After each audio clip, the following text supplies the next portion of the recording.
Today we turn back to Kant. Before we do,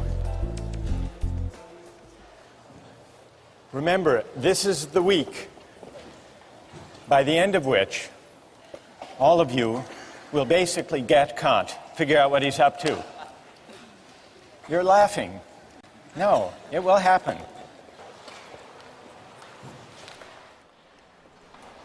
Kant's groundwork is about two big questions. First, what is the supreme principle of morality? Second, how is freedom possible? Two big questions. Now, one way of making your way through this dense philosophical book is to bear in mind a set of oppositions or contrasts or dualisms that are related. Today I'd like to talk about them. Today we're going to answer the question, what, according to Kant, is the supreme principle of morality? And in answering that question, in working our way up to Kant's answer to that question, it will help to bear in mind three contrasts or dualisms that Kant sets out. The first, you'll remember, had to do with the motive according to which we act. And according to Kant, only one kind of motive is consistent with morality. The motive of duty, doing the right thing for the right reason. What other kind of motives are there? Kant sums them up in the category of inclination. Every time the motive for what we do is to satisfy a desire or a preference that we may have to pursue some interest, we're acting out of inclination. Now, let me pause to see if, in thinking about the question of the motive of duty, the goodwill, see if any of you has a question about that much of Kant's claim. Or is everybody happy with this distinction? What do you think? Go ahead. When you make that distinction between duty and inclination, is there ever any moral action ever? I mean, you could always kind of probably find some selfish motive, can't you? Maybe very often people do have self-interested motives when they act. Kant wouldn't dispute that. But what Kant is saying is that insofar as we act morally, that is, insofar as our actions have moral worth, what confers moral worth is precisely our capacity to rise above self-interest and prudence and inclination and to act out of duty. Some years ago, I read about a spelling bee, and there was a young man who was declared the winner of the spelling bee, a kid named Andrew, 13 years old. The winning word, the word that he was able to spell, was echolalia. Does anyone know what echolalia is? What? Some type of flower? It's not some type of flower, no. It means the tendency to repeat, as in echo, to repeat what you've heard. Anyhow, he misspelled it actually, but the judges misheard him. They thought he had spelled it correctly and awarded him the championship of the National Spelling Bee. And he went to the judges afterward and said, actually, I misspelled it. I don't deserve the prize. And he was regarded as a moral hero, and he was written up in the New York Times, Misspeller is a spelling bee hero. There's Andrew with his proud mother.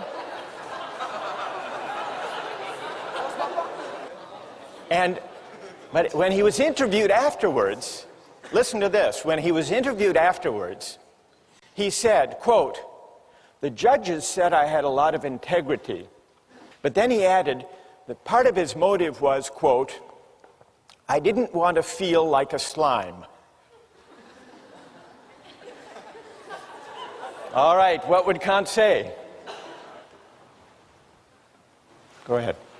I guess it would depend on whether or not that was a marginal reason or the predominant reason in whether or not and why he decided to confess that he didn't actually spell the word correctly. Good, and what's your name? Vasco. That's very interesting. Is there anyone else who has a view about this? Does this show that Kant's principle is too stringent, too demanding? What would Kant say about this? Yes. I think that Kant actually says that it is the pure motivation that comes out of duty which gives the action moral worth. So it's like, for example, in this case, he might have more than one motive. He might have the motive of not feeling like a slime, and he might have the motive of doing the right thing for in and of itself out of duty. And so while there's more than one motivation going on there, does not mean that the action is devoid of moral worth just because he has one other motive. So, because the motive which involves duty is what gives it the moral worth. Good, and what's your name? Judith. Well, Judith, I think that your account actually is true to Kant.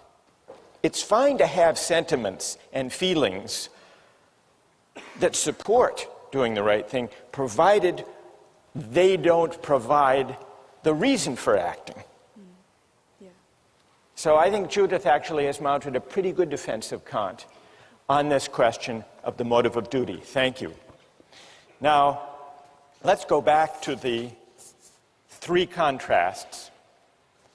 It's clear at least what Kant means when he says that for an action to have moral worth, it must be done for the sake of duty, not out of inclination. But as we began to see last time, there's a connection between Kant's stringent notion of morality and his specially demanding understanding of freedom. And that leads us to the second contrast, the link between morality and freedom. The second contrast describes two different ways that my will can be determined, autonomously and heteronomously. And according to Kant, I'm only free when my will is determined autonomously, which means what? According to a law that I give myself. We must be capable, if we're capable of freedom as autonomy, we must be capable of acting according not to a law that's given or imposed on us, but according to a law we give ourselves. But where could such a law come from? A law that we give ourselves? Reason. If reason determines my will,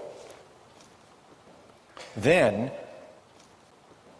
the will becomes the power to choose independent of the dictates of nature or inclination or circumstance. So, connected with Kant's demanding notions of morality and freedom is a specially demanding notion of reason. Well, how can reason determine the will? There are two ways, and this leads to the third contrast. Kant says there are two different commands of reason. And a command of reason, Kant calls an imperative. An imperative is simply an ought. One kind of imperative, perhaps the most familiar kind, is a hypothetical imperative. Hypothetical imperatives use instrumental reason. If you want X, then do Y. It's means ends reasoning. If you want a good business reputation, then don't shortchange your customers, word may get out. That's a hypothetical imperative. If the action would be good solely as a means to something else, Kant writes the imperative is hypothetical. If the action is represented as good in itself, and therefore as necessary for a will which of itself accords with reason, then the imperative is categorical. That's the difference between a categorical imperative and a hypothetical one. A categorical imperative commands categorically, which just means without reference to or dependence on any further purpose. And so you see the connection among these three parallel contrasts. To be free in the sense of autonomous requires that I act not out of a hypothetical imperative, but out of a categorical imperative. And so you see, by these three contrasts, Kant reasons his way, brings us up to his derivation of the categorical imperative. Well, this leaves us one big question. What is the categorical imperative? What is the supreme principle of morality? What does it command of us? Kant gives three versions, three formulations of the categorical imperative. I want to mention two and then see what you think of them. The first version, the first formula, he calls the formula of the universal law. Act only on that maxim whereby you can at the same time will that it should become a universal law. And by maxim, what does Kant mean? He means a rule that explains the reason for what you're doing, a principle. For example, promise keeping. Suppose I need money, I need $100, desperately, and I know I can't pay it back anytime soon. I come to you and make you a promise, a false promise, one I know I can't keep. Please give me $100 today, lend me the money, I will repay you next week. Is that consistent with the categorical imperative, that false promise? Kant says no. And the test, the way we can determine that the false promise is at odds with the categorical imperative is try to universalize it. Universalize the maxim upon which you're about to act. If everybody made false promises when they needed money, then nobody would believe those promises. There would be no such thing as a promise. And so there would be a contradiction. The maxim universalized would undermine itself. That's the test. That's how we can know that the false promise is wrong. Well, what about the formula of the universal law? You find it persuasive?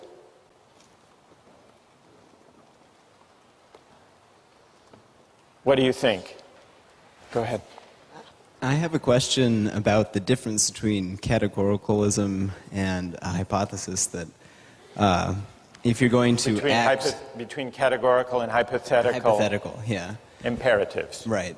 If you're going to act with a categorical imperative so that the maxim doesn't undermine itself, it sounds like I am going to do X because I want Y.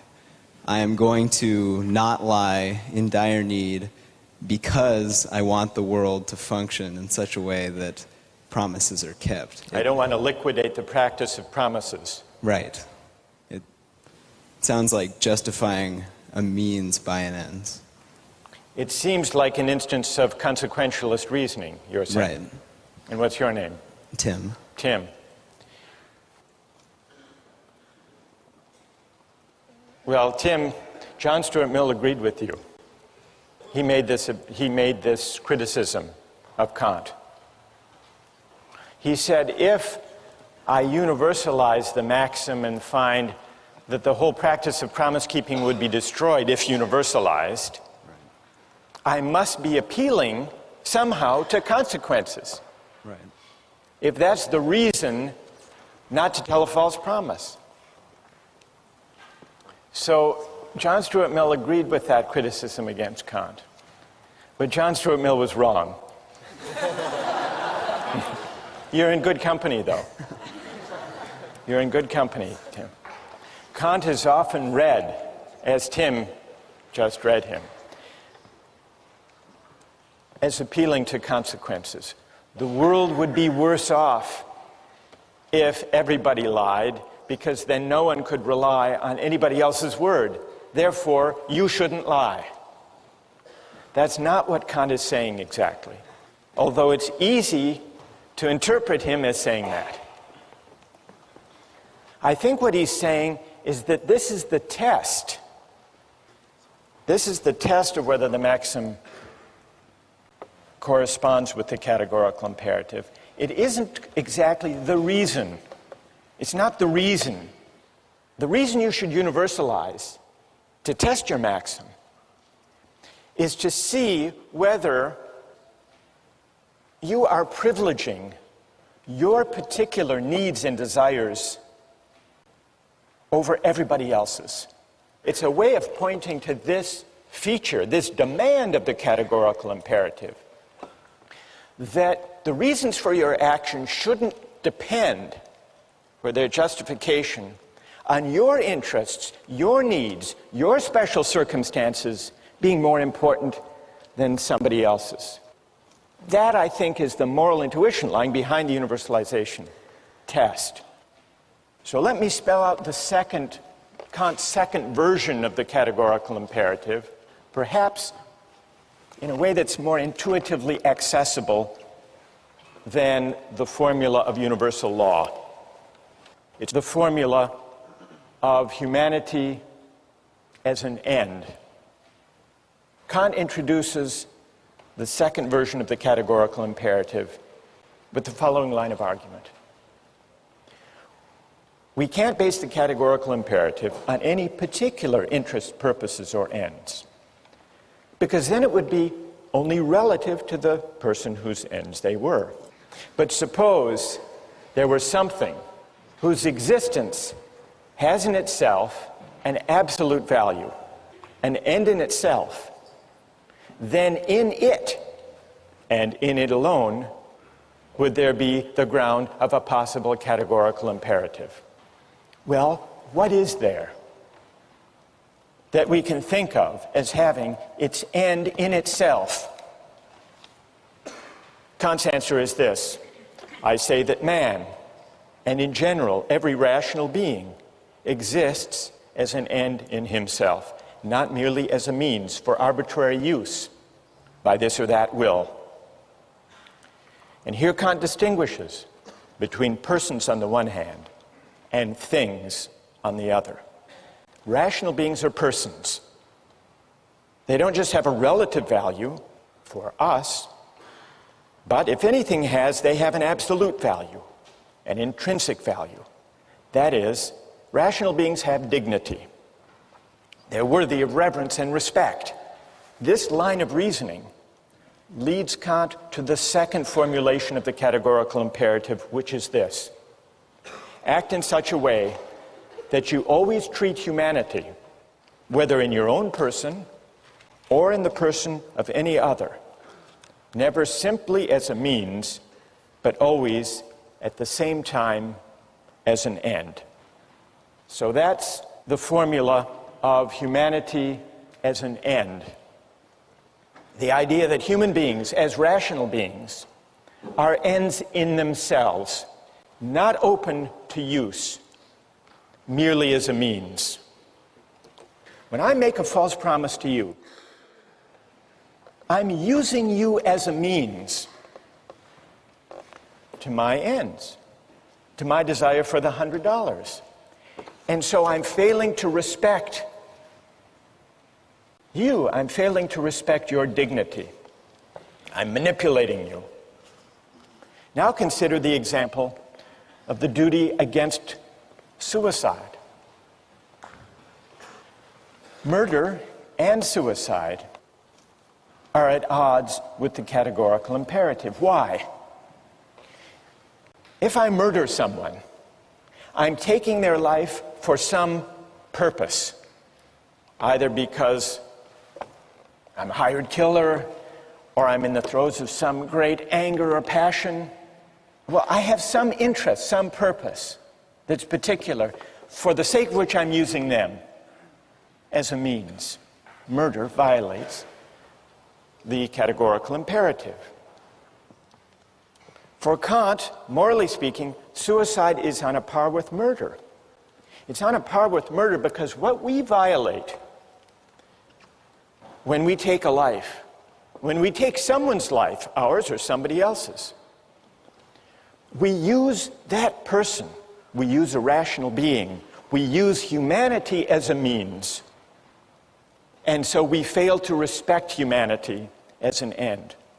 And that capacity for reason, that humanity that commands respect, that is the ground of dignity, that humanity, that capacity for reason, resides undifferentiated in all of us.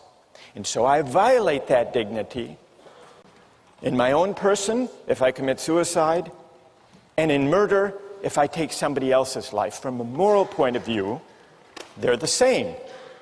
And the reason they're the same has to do with the universal character and ground of the moral law.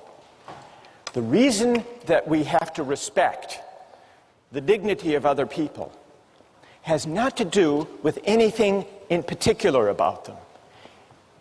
And so respect, Kantian respect, is unlike love in this way. It's unlike sympathy. It's unlike solidarity or fellow feeling or altruism. Because love and those other particular virtues or reasons for caring about other people have to do with who they are in particular. But respect for Kant, respect is respect for humanity, which is universal, for a rational capacity which is universal. And that's why violating it, in my own case, is as objectionable as violating it in the case of any other. Questions or objections?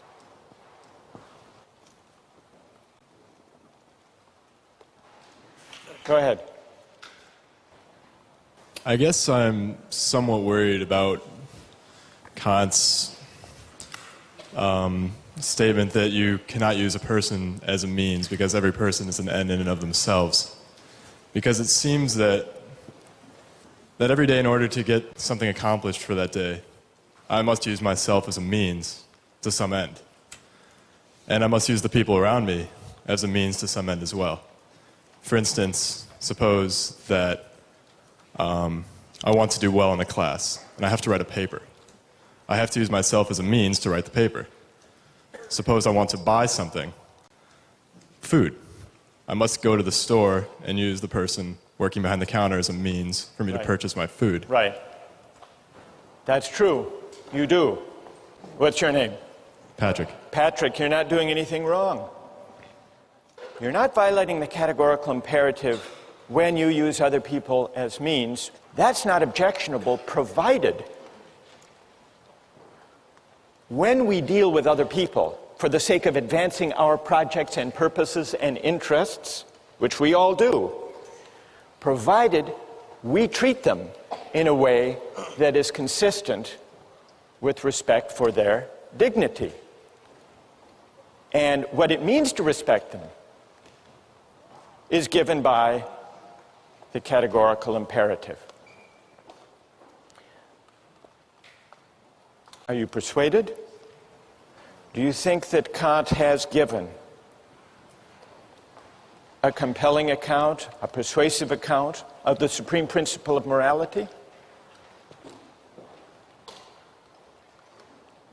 Reread the groundwork, and we'll try to answer that question next time.